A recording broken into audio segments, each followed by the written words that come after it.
Hippie podcast, where art and wellness collide. Well, hi and welcome back to the Healthy Metal Hippie. Today we are here with our friend Belinda Fireman. She is an artist based out of Calgary, Alberta. Shout out to the hometown.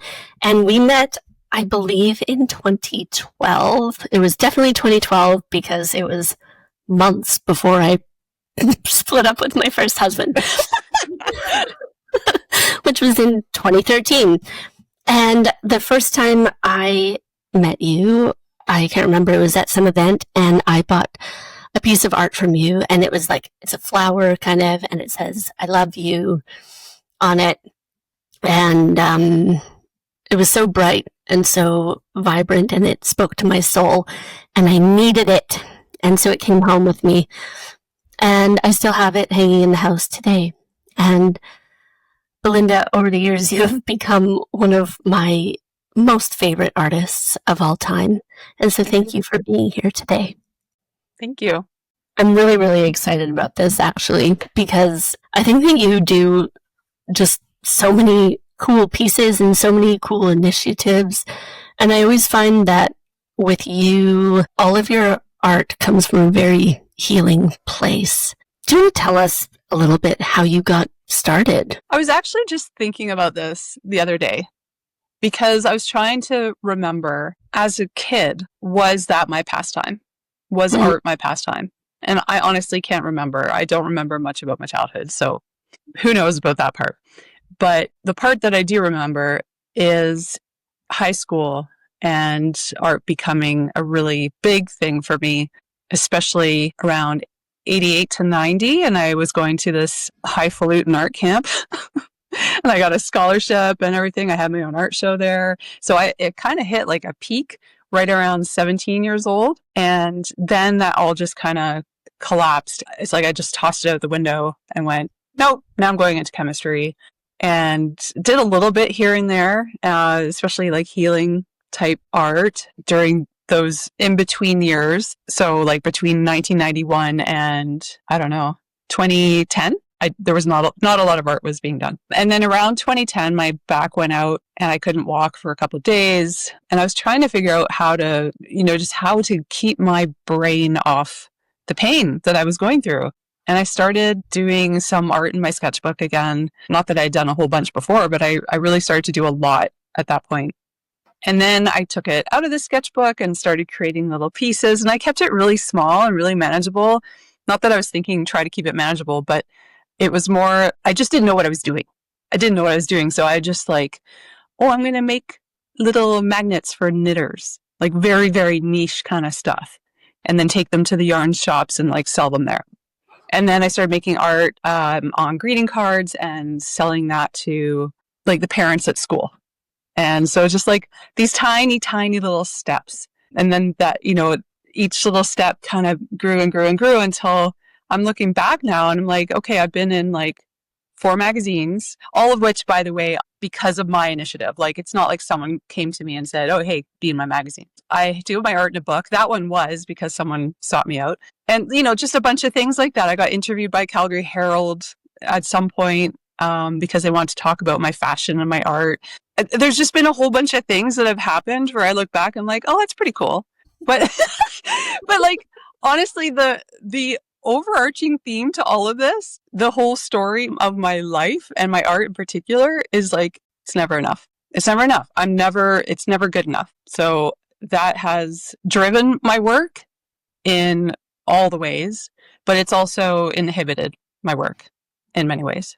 I love that honesty so much because I think there's a lot that in there that's totally relatable, right?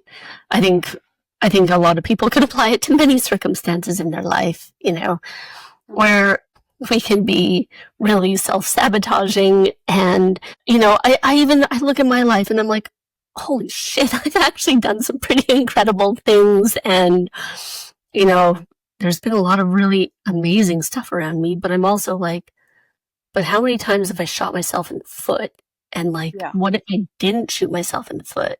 Like, what would happen? And so much of it does stem from that never good enough. Never Fuck ever. that feeling. Yeah. Fuck that Yeah. feeling. Yeah. Well, I say fuck it, but it's like, I honestly, I think, I don't think it's going anywhere. Like, I think that part of me that is such a deep part of me. That is not going anywhere. I just got to figure out a way to deal with it. I'm going to cry. um, I know I might cry too today, so it's okay. yeah. Yeah. Like there's always at the back of my head, you didn't, yeah, but you didn't do this. Yeah, but you didn't, there's like a book that I wanted to make. I started and I was doing, vulva portraits. Yeah. I probably got about 15 done. I wanted to do, I don't know how many. I think it was like 60 to 100 or something like that. Right. I haven't worked on that in probably a year and a half. And I don't know if I feel like doing it right now. But the thing is, like, there's always that thought there that you always take projects so far and then you never finish. Like you didn't do enough, right? When I tried to live as solely like living from my art, I gave it about a year and a half to, yeah, I think it was about a year and a half of just my art. And then I was like, I can't do this anymore. Like, it was destroying me mentally. I think because of all the, just being on social media so much, like you really have to promote your work daily, like all the time. And it was just too much for me. I just couldn't hack it, right? So then there's that judgment there too. Like, you could have, I see artists online who, in my mind, seem like they're making it. And I'm going, well, if you had just stuck with it, maybe you could be like that. I can understand those feelings. And I think it's like, I mean, at the end of the day, it doesn't mean that you're not an artist though, even if you're not like actively out promoting everything all the time and being 100% full on living off your art all the time, right? I think True. because I work with a lot of musicians and things like that too, right? Mm-hmm. I mean, most of them have a day job and then do their music as well. And I guess that's the thing is like, it doesn't, I mean, I have my own businesses, but I've also got a part-time job. It doesn't equal, I think it's like accepting that it doesn't equal failure, right? And even like, I don't know, and stepping away from things doesn't equal failure either. It's, yeah, for me, it's like not so much about, I don't really think of it in terms of failure, but it's this standard of, well, I'll just say it. It's my dad who's not here anymore. So I realized like a year ago, maybe, that I've always been trying to prove internally, like trying to prove to him that I can live my life as an artist. That's the reason I went to chemistry, is because I got the message that art is not a real career. And even though he would praise his friend who was a very successful artist, and he'd always talk about her and how amazing her work was. And, it was those kind of messages that I really took in. Like, I'd never hear that about my work. I never hear that from him. And so always trying to like prove to him that I can do it and I'm successful at it. I'm, making a living from it, because that's the thing you said I couldn't do. And I realized about a year ago that no matter how hard I try, like, even if he was here, I can't prove anything to him, right? But now he's gone. So what am I doing? Why am I still trying to prove this to him? That's a good point. I know there's aspects for myself that I feel that I've had to prove certain people wrong. And I'm really happy because I've been really working on letting those things go over the past couple of years. Like, I've found peace with the fact that even if I was, say, making millions and millions of pounds a year doing the things that I wanted and that I'm passionate and believe in, they still wouldn't be good enough for some people, right? Yeah.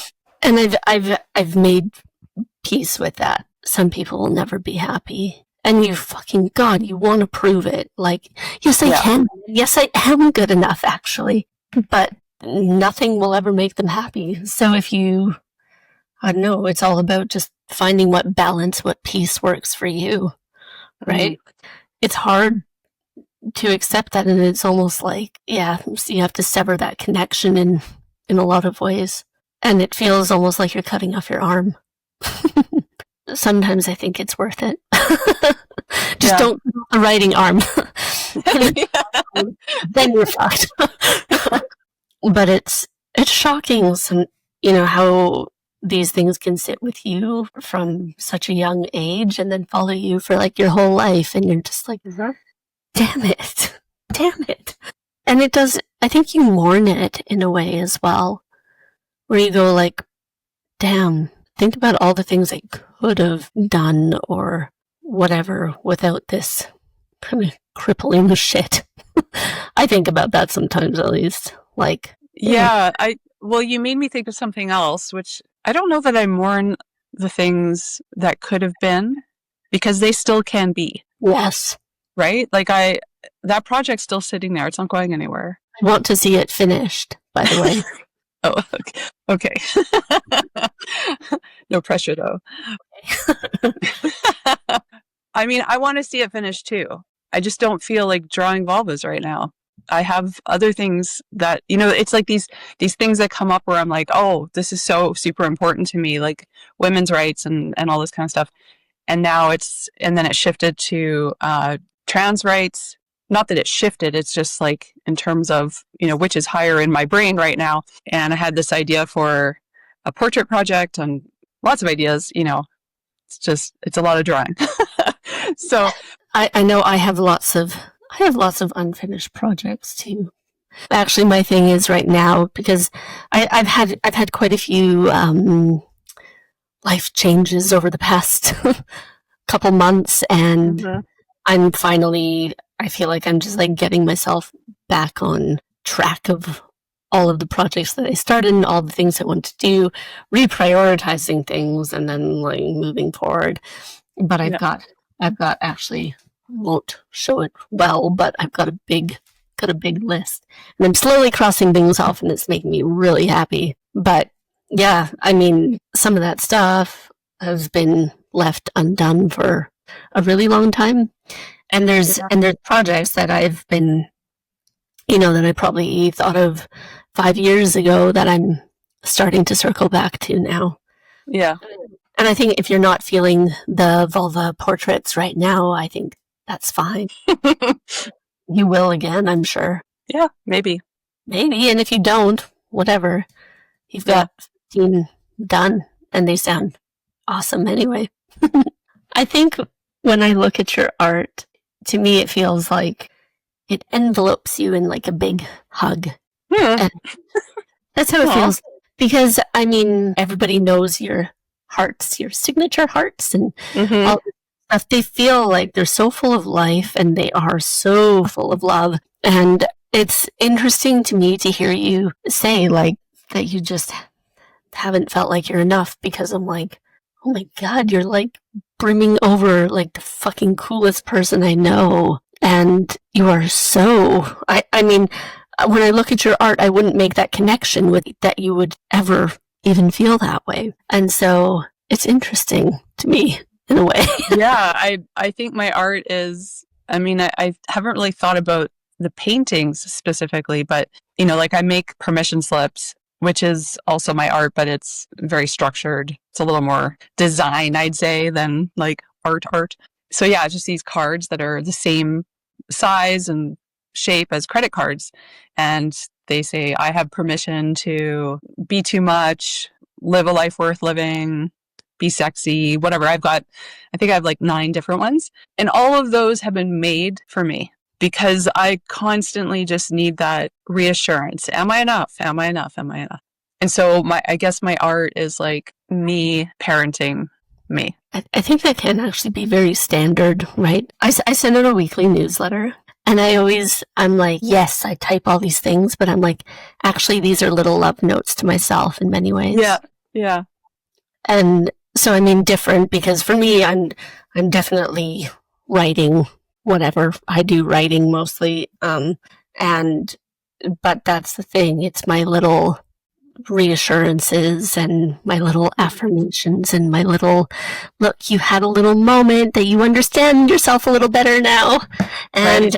yeah, so I can totally relate to that by putting those messages in your art and in the cards and things like that. There's another one because I remember, yeah, when I made the split with the husband, I picked up a piece from you. You dropped it off at my office at the time. Mm-hmm. I remember. Yeah, was your sister there? I think. Yeah, she Or was something? probably there, Yeah. but Yeah. Yeah. it was one, and it was like a proper hug, and it said "I am safe" on it, and I put Yeah. it in Dimitri's room, and Well, it was that reminder. It's like now we're safe. Everything is going to be safe, and it just starts everything fresh now.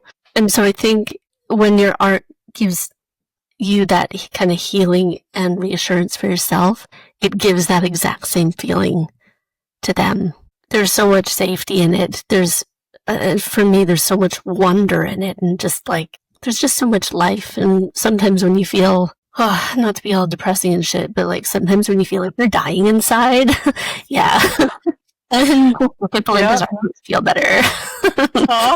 And just with the world the way it is now, I'm like, maybe it is time to start making a little more art again. We haven't said this out loud on here yet, but I haven't really created anything for, I mean, at least a year, if not longer. Actually, I think it's been 2 years. Like I've done markets. I've been selling my stuff because I still have a lot of stuff. I've made 2 really fun birthday paintings. One of my brothers and also for my partner, Dan. Yeah, like I painted him in the style of GTA on a motorcycle holding a bubbly and it looks amazing. Like it's so good. I'm really proud of that one. And then for my brother who just turned 50, I made him a painting of in Die Hard, the scene when Bruce Willis is climbing through the vents. Yes. So there's him and he's got blood on his face and he's got a lighter. So I put my brother's face on that body and that's the painting. So that's like all I've done. I haven't really. But that's still pretty cool though. Yeah. It's fun, but it's like completely different than my normal, my normal stuff. Yeah, I mean it is. Maybe that's good too though, right? I think it's always like the experience, try new things. Mm-hmm. You do have a very distinct style though. And how did you develop it? Because I just think it's so cool. Oh, thanks. I mean, I guess you're talking about like the hearts and the very colorful, like the paintings you have. Yeah. Yeah, because I had sort of a different style before that.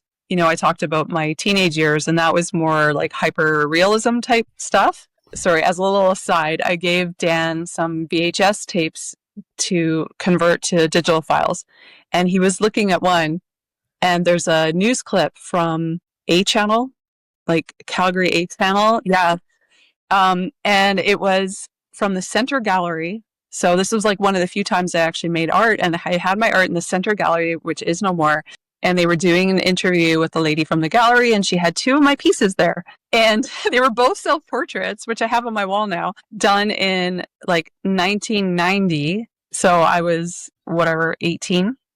And so when Dan saw that clip, like he didn't even recognize that it was me because the style is so different. He was just like, I didn't see your art. And I'm like, are you sure? Like, I know I was a lot younger and I look different, but like that's a pretty recognizable self-portrait. And he's like, oh, I was just looking for your style. I'm like, oh yeah, well, it's not abstract. And it's so anyway. And then, when I hurt my back and started doing art, that style was different. That was more like gradations of color and a lot of like line work and stuff. And then I went to a workshop by Flora Bowley in, I don't know what year that was, around 2014-ish, 2015 maybe, in Colorado.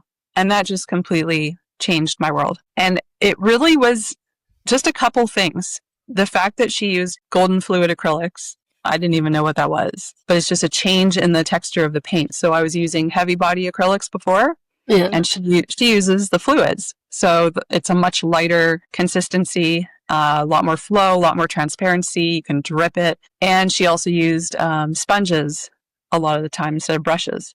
So Right. those two things alone were massively influential. And I tried really, really hard to not be a Flora 2.0. Like I didn't want my art to look like hers, but that's normal for workshops when you're learning from someone that you copy their style. Like everyone's paintings looked like Flora's at the beginning, but I was very conscious of like, no, this needs to develop into my own. And so, it took a little bit of time, but I can still spot people who have either recently done a Flora workshop or whatever. Like that's, there's a very specific look to it.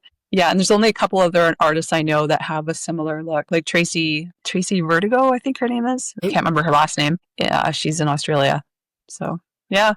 That's interesting. It makes me laugh because people wouldn't think that I actually have so many colorful paintings in my house because I wear a little bit of black sometimes. Just a little bit, not often. Well, But people are surprised because I surround myself with tons of color. yeah. Yeah. I just don't really want it on me. Right. Yeah. I don't know, but it invokes happiness though. Have you always used a lot of color though? Yeah. Oh yeah. I mean, the whole rainbow thing like that's from my childhood. That's from my mother. I can still remember like objects that she had in the house that had some kind of rainbowish thing to them that I would just treasure and love to look at or touch or play with or whatever. And she's an artist as well. My grandma was also an artist, her mom. So she painted. Yeah. And she did sculpture as well, marble sculpture. But my mom is more like a textile artist. So she owned a knitting store in the 80s with her friend and then both of the mothers called Knit by Design. And I used to love walking around and petting all the yarns when I was little. Yeah. And then she got into weaving like, I don't know, 10, 15 years ago. I'm not sure how long it's been, but that just took off once she started someone asked her to make a baby wrap. And then it was like, she was making these amazing woven rainbow baby wraps, which is very unique, or it was very unique at that time because most baby wraps were just boring one color monochrome. So that business took off for her. And now she just weaves for fun and she does beading and all kinds of stuff. I really love that though. Yeah. But I've always loved lots of color, and I've tried to tone it down. I've tried to why do I always end up having to add red and always having to end up adding yellow and then once I do that, then I need to add teal. And then, it's just like almost every painting comes out rainbow in some way. And at some point I realized, you know what, that's just my style. It's fine. I don't have to try to shift it one way or another. That just is what it is. Oh, yeah. And I think you don't even have to you don't have to rationalize it either, right? Mm-hmm. That's you. Yeah, it took a while for me to get to that place of being okay with that. Do you find that you put a lot of restraints on yourself when creating, or are you easy? Is it easy for you to just flow? I mean, now we're talking about what happened over 2 years ago, right? When I was creating regularly. So I don't really know how to answer this now. Because it's different too for different projects. We were talking before about Self-Love 365. I don't know if you want to bring that up, but yeah, so something like that, I created the structure for it. And then within that structure, I could have the flow, right? Like create the riverbanks, let the river flow through it. But yeah, I don't always work that way. And I think maybe I work better that way is what I'm kind of realizing talking to you now. That is interesting though, and I guess it makes sense if you want to have put some parameters around yourself and then let it flow that way. Do you want to talk a little bit about the Self-Love 365 though? Because I did it once and it was such a lovely experience. Sure. So it was 2014. And actually in 2013, I had a brand spanking new smartphone. I think that was my first.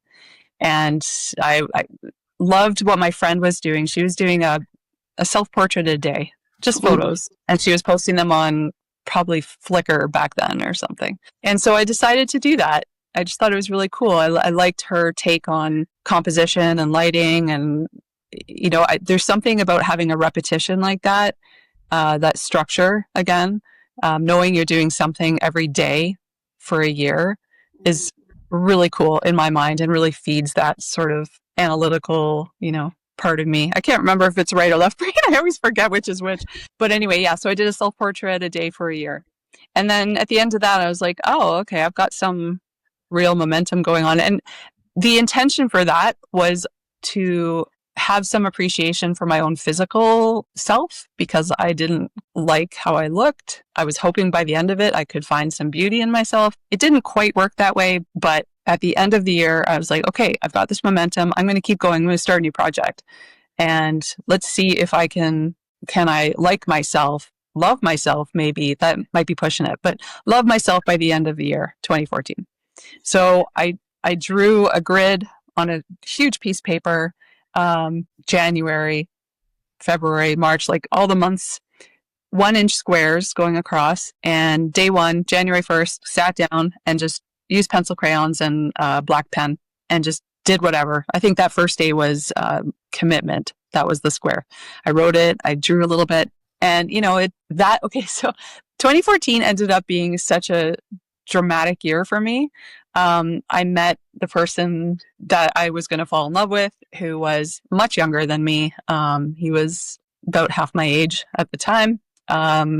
He was like 19. I was 40 something.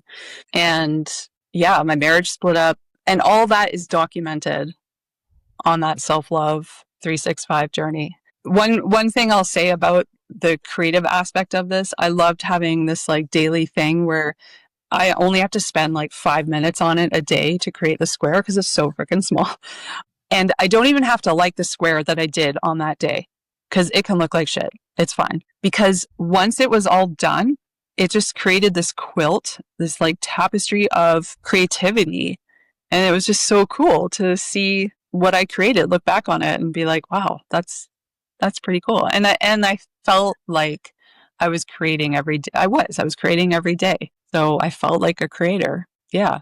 And then that actually turned at the end of that year, I turned it into a writing project for the following year. Mm-hmm. So I would look at the square from 2014 and whatever, I had to write at least one sentence a day based on the square from the previous year, whatever it inspired in me. And so I did a whole year of that writing. And then 2016, I got bigger and I was like, hey, this year I wasn't sure. I wanted to do a daily project, wasn't sure what it was going to be. I just started doing anatomical drawings because I was trying to create a skull tattoo for myself and my friend. We were going to get the skull tattooed together. So I was doing all these anatomical drawings. And then that just evolved into portraits. And I started putting it out on Facebook. Who wants me to draw them? And I had random people, like strangers, who would ask. And I'm like, the only thing is I get to pick a photo from whatever you have on Facebook is fair game. And I would always choose, the crazy photos, like whatever, funny faces. And then I do some journaling beside it and watercolor and everything. And anyway, long story shorter, that ended at around 6 months because I realized it was no longer a self-love project. It was taking up so much of my time by that point because I was doing portraits. So, a friend pointed it out to me. She's like, it seems like you're not self-loving anymore. And that kind of stopped me in my tracks. It's like, oh, right. Okay. Can I give up a project halfway through? I guess I can. Okay. Yeah. And I did. I think you can, right? Like, for sure. I did. Yeah. It's like, I don't know, if it's not giving you what you needed it to or what you intended it to. Ugh. And if it's... it ended up being like great because I printed all, like they were all on tiny paper, these little portraits, but I printed them to about this big, like, normal paper size. And I had my own little show. in downtown Calgary with all the portraits, and I had the people who I drew come to the show, and it was so nice, like, to have them all there. Yeah. That's so cool, though. It was really cool. Yeah. So that was fun. Oh, I love all these. I do love that idea of that, like, that 1 year commitment. But it's even, I don't know, like, my mom does these, like, 5 year journals, and you go in. I have those. Yeah, I'm on my third. Okay, but it's so interesting because she's like, oh, I opened my journal today and I see that this year this happened, this year this happened, this year this happened, and I'm like, it's so cool because you get this, like, little snapshot of your life, everything that was going through, and even with the 365, you're sitting there like, oh my God, you get this whole, like, layout of this is my life, and you know what? And if it was a tough year, you go, damn, I made it through a tough year. And it's so, I don't know, I just think it's really cool. Did you come out of the first one liking yourself more, at least? I don't know how to answer that. I did allow at one point during the year, I changed in my mind. I was like, okay, it's called self-love 365, but I only have to draw something the prompt for myself was something I like, love, or just tolerate about myself. Mm-hmm. So it doesn't even have to be a positive. Just notice what's there for me right now. Yeah. And I don't have to love it. I had someone say that to me once, like, why do you have to love yourself? Like, why can't you just be? Like, why do you have to love yourself? I'm like, yeah, that is a lot of pressure, isn't it? It is a lot of pressure. Yeah. I guess that's true. I mean, holy shit, yeah, why do we have to love ourselves?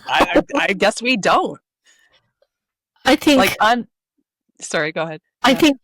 I think you don't need to go around and be obsessed with yourself and whatever, but... No, and that's not what it ever meant. No, I know, but I guess it's so drilled into us that we have to, like, accept ourselves as we are, but also want to get better and improve, but, you know, also, it's complex, actually.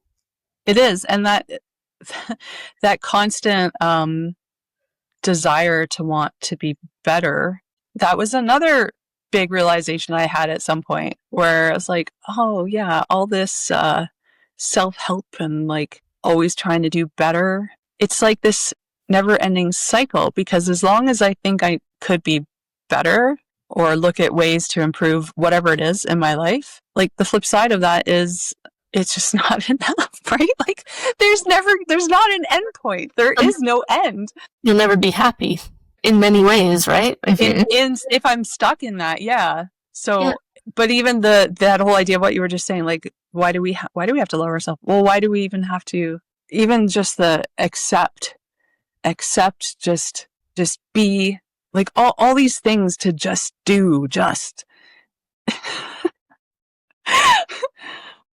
I don't know.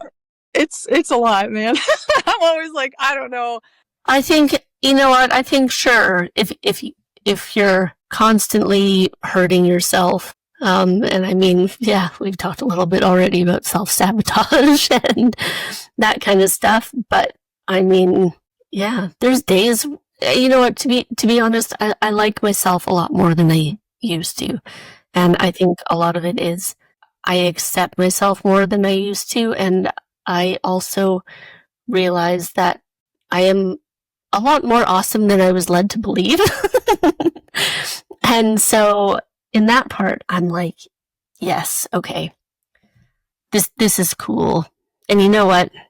There are things that I want to improve, and there's things that I want to grow within, and there's things that, you know, whatever. But I think it is also okay to be totally satisfied or totally, like, driven to change everything. just to speak on what you're just saying now, Mm. it reminds me of the thing I forgot earlier Yes. as well. It ties it right in. So the other thing that it has occurred to me too is this whole like I'm not good enough story. The other just is like just let it go, right? And there's this fear and this like holding on to that part of me, that not enough story, because it's a really dear friend, right? Like it has kept me safe for 52 years. And so it's a dear friend, but also who the fuck would I be without that story? If I just let that go, that story has driven my entire life. So if I let that go now, where does that leave me? Who am I? And that's scary. And I don't even, yeah, this is a therapy question. You know, this is something I've approached and just gone, whoa, Come on. I don't know if I'm ready. I don't know if I'm ready to just let it go. That's, I think that's really powerful too, is being able to say, yeah, I don't know if I am actually ready to let that go yet. Right? Yeah. And I mean, yeah, we keep our stories and we have our stories for reasons, and we will keep them until we're ready to write new ones. And some of them will always have threads through our next stories too, right? Mm-hmm. That you never fully leave one behind. I mean, some of them you do, but there's a lot that I think that you just don't. And I think being aware of it, I think that's the key. But then you can almost use it, yeah, to keep driving your work or whatever the case may be. Yeah. And even like our shitty stories, because we all have shitty stories that we carry with us or whatever, they don't all have to have like shitty endings, right? Yep. I have some shitty stories in my life, but I'm like also such a stubborn bitch that I'm not gonna let them be shitty endings. I'm gonna be, oh no, we're not doing that. Yeah. Yeah. I wasn't expecting to have such a great therapy session today. Noah. No, but these, you know, yeah, I mean, I think this is part of why people love art so much too. Sometimes there is, there's pain behind it, and there's real human qualities that people relate to, and there's, you know, there's love, and there's hope, and there's healing, and there's vulnerability, and there's fucking everything in there, right? Yeah. That's why people love art, and that's why you should keep making art. Are you still doing that with all of your greeting cards, like putting your art on cards and things like that? Yeah. So I have my art on stickers, pins, magnets, greeting cards. Just got a whole new batch of greeting cards. I did have some tote bags, but I think I have one left. Prints. I need more greeting cards from you, to be honest, but I give them to people and they makes them happy. I don't have an active website anymore. I let that go. So now it's just Instagram, Facebook, which I don't use much, but TikTok. Yeah. I'm not actively like posting anything right now, but you can see all my stuff on those places. So right now you have been taking a little bit of a break from creating, and you'll get back to it at some point, I'm sure.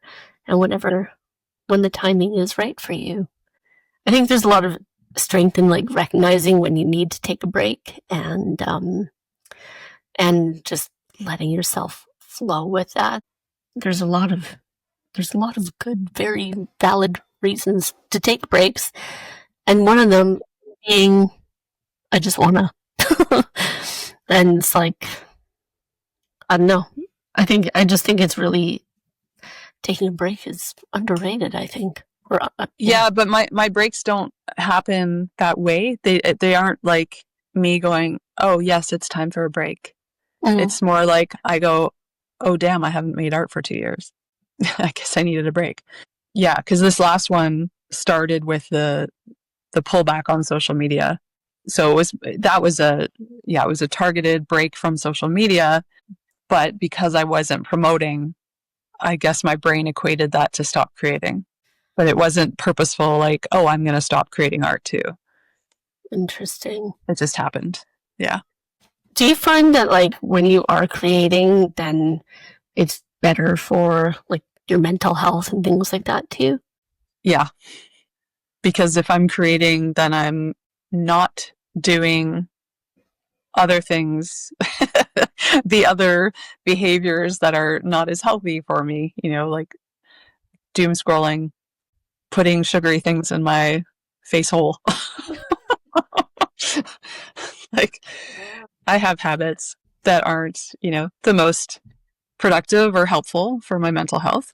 And it's always great to like create something and be able to look back on it and go, oh, look at, I made that. So like Dan put that painting of him that I made for his birthday up in his living room. And every time I'm over there, I'm like, I made that. That looks pretty cool. I don't get to see my art a lot of the times. I try not to keep it up in my house. But sometimes randomly I'll get a person email me or send me a message and like, hey, I just took a picture of your painting on my wall that I bought from you in 2014 or whenever. And they'll send it to me. I'm like, wow, I made that? Like, are you sure? I don't even recognize it. Oh, but that's yeah, it's nice when people do that. I like it.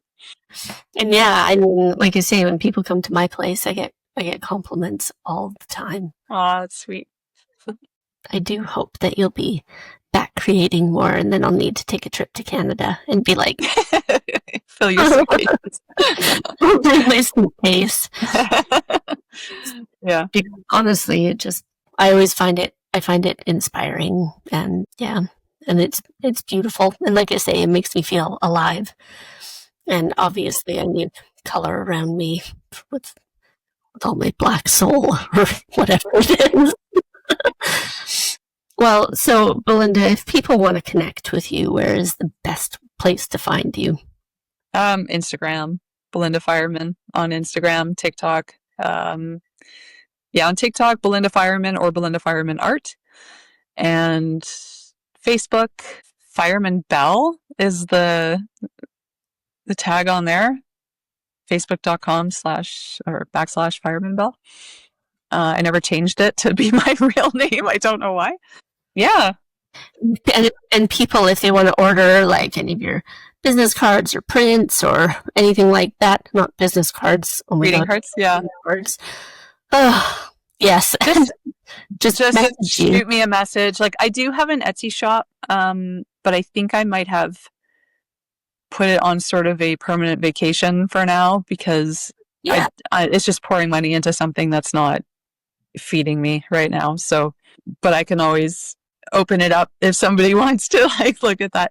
And I'm happy to just send pictures too. If people are like, hey, I want to see your greeting cards, I'll send you photos of them. And I have a photo of all of them, and you can just pick and choose what you want. Yeah. Keeping it simple right now. Yeah. Why not? Right. Yeah. Sometimes things are easier when they're simple. And I think that's great if you can just pop a quick message and say, hey, I want this. And can you ship like? Yeah, I can. In general, I can ship. Yes. And I do. And that makes me really, really happy to hear. Because like I say, I need a restock of greeting cards. Yeah. Yeah. Well, Belinda, thank you so much for being here today. It has been so much fun to catch up, and it's like, it makes my heart happy. Thank you. It's been great talking to you again. Thank you, and we'll talk very soon. See you later. Yeah. Bye. Thanks so much for joining us on the Healthy Metal Hippie podcast. For more ways to connect, go to www.healthymetalhippie.com.